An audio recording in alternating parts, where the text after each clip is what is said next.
Saudara-saudara yang kekasih dan diberkati Tuhan, Shalom. Damai di hati. Hari ini kita boleh bersyukur dikala pada saat ini kita boleh beribadah ibadah pengucapan syukur sekaligus dengan peneguhan anggota Sidi baru. Ada 9 orang.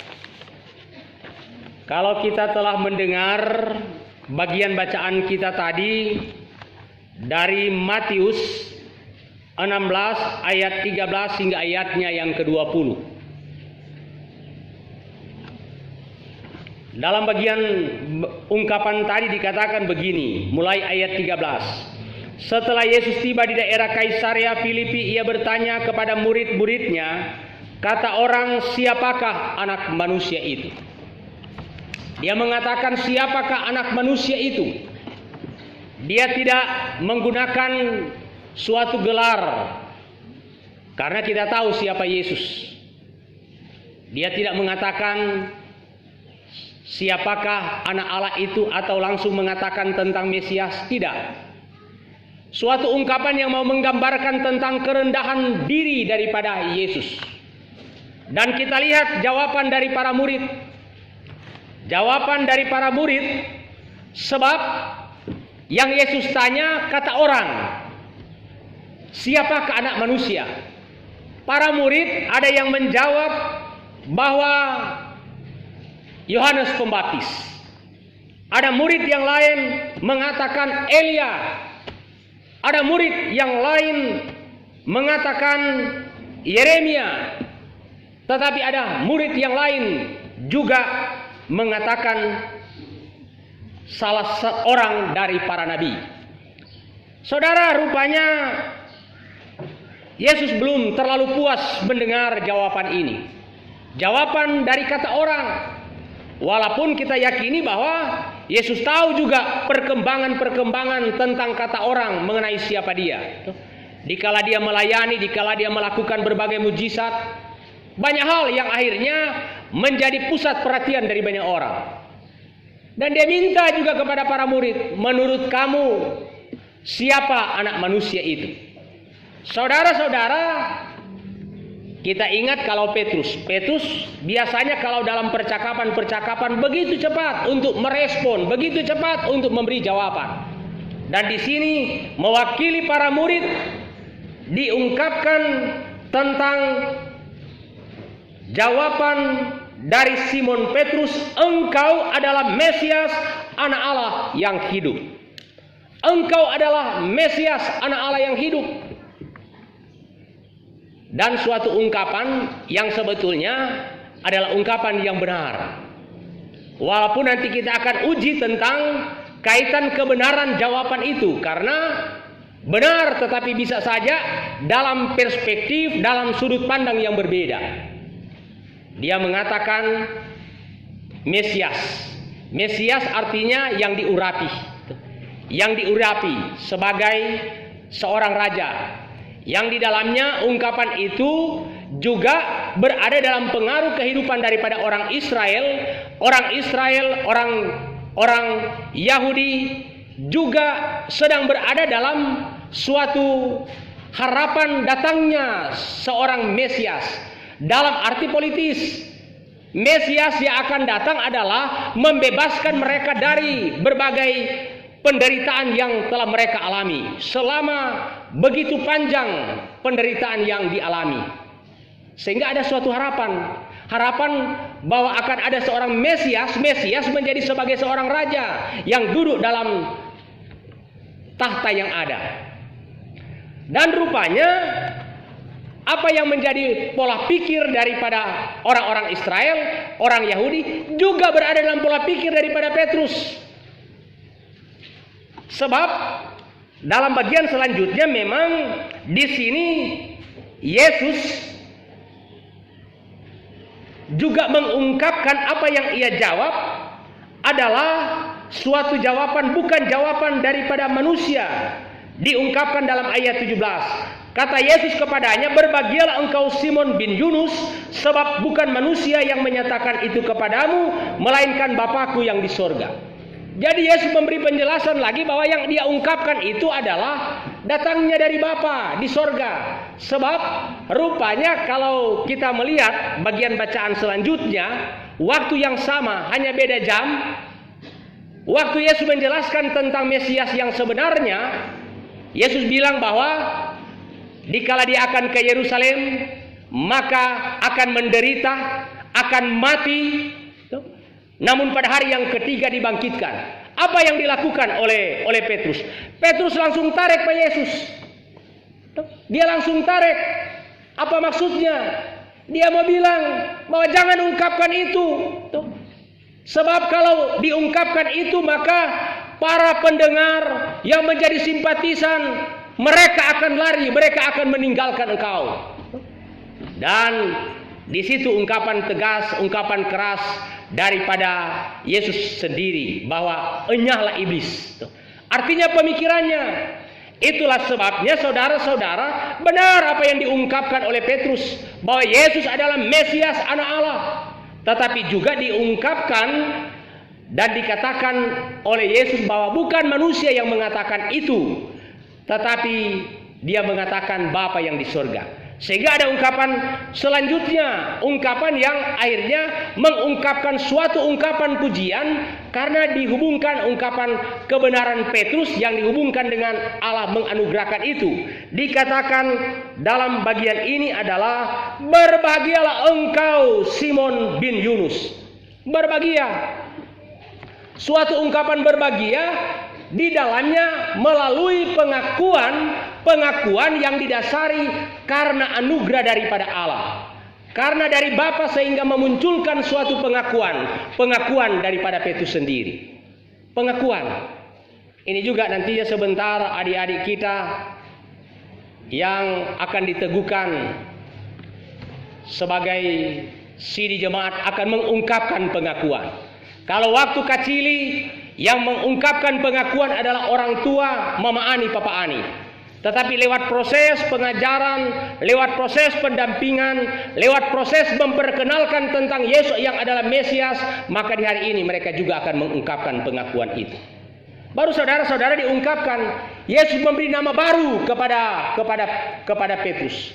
Dikatakan kepada Simon yang akhirnya disampaikan dalam ayatnya yang ke-18, dan aku pun berkata kepadamu, engkau adalah Petrus, dan di atas batu karang ini aku akan mendirikan jemaatku. Engkau adalah Petrus, Petros, artinya batu. Tetapi juga akhirnya pada bagian selanjutnya mengungkapkan di atas batu karang. Batu karang yang sebetulnya bukan hanya terarah kepada Petrus. Ada orang mungkin salah menafsirkan berkaitan dengan bagian ini. Bagian ini mau mengungkapkan bahwa berkaitan jemaat akan didirikan lewat pengakuan daripada Petrus. Apa pengakuan Petrus? Pengakuan daripada Petrus bahwa Yesus adalah Mesias, anak Allah. Artinya bahwa gereja itu akan didirikan berdiri atas nama dan di dalam nama Yesus Kristus yang adalah Mesias, anak Allah. Sehingga di dalamnya ada ungkapan penyertaan. Ungkapan penyertaan yang juga kita lihat dalam ungkapan-ungkapan selanjutnya. Dikatakan begini dalam ayat 19, kepadamu akan kuberikan kunci kerajaan sorga, apa yang kau ikat di dunia ini akan terikat di sorga, dan apa yang kau lepaskan di dunia akan terlepas di sorga. Diungkapkan bahwa akan diberikan kunci kerajaan sorga. Yang diungkapkan, digambarkan bahwa ini bukan hanya terarah kepada Petrus, tetapi juga mereka yang melakukan apa yang Tuhan kehendaki. Dalam arti, biasanya kalau macam kunci orang kasih adalah dalam hubungan dengan kuasa. Kuasa orang kasih supaya ada kepercayaan, ada kuasa. Dalam arti bahwa berkaitan dengan kunci itu yang di dalamnya kalau macam orang, ada orang-orang yang dipercayakan memegang kuasa mengelola gereja, tetapi juga dihubungkan berkaitan dengan memberitakan Injil. Artinya dalam hubungan dengan Injil, dalam hubungan dengan Yesus Kristus. Sehingga digambarkan, diungkapkan dalam bagian selanjutnya adalah Apa yang kau ikat di dunia ini akan terikat di sorga, dan apa yang kau lepaskan di dunia ini akan terlepas di sorga. Dalam arti bahwa gereja juga merupakan kunci untuk membuka dan menutup. Membuka dalam arti bahwa gereja adalah untuk memberitakan tentang Injil, supaya orang akan masuk di dalamnya, menjadi bagian dalam kehidupan kerajaan Allah. Tetapi juga dikala pemberitaan itu disampaikan dan tidak didengar, maka berkaitan dengan kunci itu juga dapat menutup. Mereka tidak dapat masuk karena apa yang disampaikan senantiasa tidak didengar. Saudara-saudara yang kekasih dan diberkati Tuhan, ada sebuah cerita dalam sejarah gereja yang juga saya pernah ungkapkan dalam, kalau tidak salah, dalam ibadah kaum ibu, tentang seorang ibu yang bernama Monik, dan anaknya yang bernama Aurel, yang lebih tepatnya adalah Agustinus. Anak ini adalah anak yang sebetulnya memiliki, waktu masih kecil, memiliki hubungan yang begitu erat dengan ibunya, dengan pengajaran-pengajaran daripada ibunya. Tetapi akhirnya ibunya menjadi gelisah. Monika ini menjadi gelisah tentang anaknya Agustinus ini atau Aurel ini. Apalagi dikala anak tunggalnya ini akhirnya berpisah karena berkaitan dengan pendidikan yang ada. Dikala dia melanjutkan pendidikan keluar, maka akhirnya Monika ini merasa cemas dengan anak ini. Walaupun waktu masih kecil dia telah menanamkan kehidupan kekristenan. Anak ini adalah anak yang sebetulnya pintar, anak yang pandai. Tetapi juga akhirnya mendengar kabar dikala dia sedang studi lanjut, anak ini adalah anak yang tidak lagi mau ke gereja. Padahal waktu masih kecil dia selalu berada dalam kegiatan gereja di sekolah minggu dan seterusnya. Dengan perhati, maka Monika sering curhat kepada seorang pelayan, yaitu seorang pastor Ambrosius. Dia mengatakan kepada pastor ini atau hamba Tuhan ini, dan akhirnya hamba Tuhan ini menguatkan dengan kata-kata yang begitu indah. Ia mengatakan bahwa doa seorang ibu pasti didengar oleh Tuhan. Air mata seorang ibu tidak sia-sia. Kristus ikut menangis dengan seorang ibu. Pasti akan selamat anak itu yang telah menyebabkan air mata ibunya terkuras. Saudara-saudara, di usia yang ke-29 tahun Agustinus ini akhirnya menjadi seorang guru besar di bidang dialektika di Roma. Namun dia bukan lebih dekat kepada Tuhan, maka malahan semakin menjauh. Ia menunjukkan bahwa suksesnya, apa yang ia alami, bukanlah hadiah daripada Tuhan, melainkan hasil keringatnya sendiri. Penghasilannya sangat besar. Ia tidak lagi bergantung dari kiriman orang tuanya. Bahkan ia semakin jarang untuk kirim kabar kepada orang tuanya. Alasannya seperti biasa, "Mama, aku sangat sibuk, aku begitu sibuk." Namun saudara-saudara, lalu seseorang ada yang memberikan sebuah buku kepada Agustinus. Buku yang dikarang oleh Ambrosius, seorang uskup.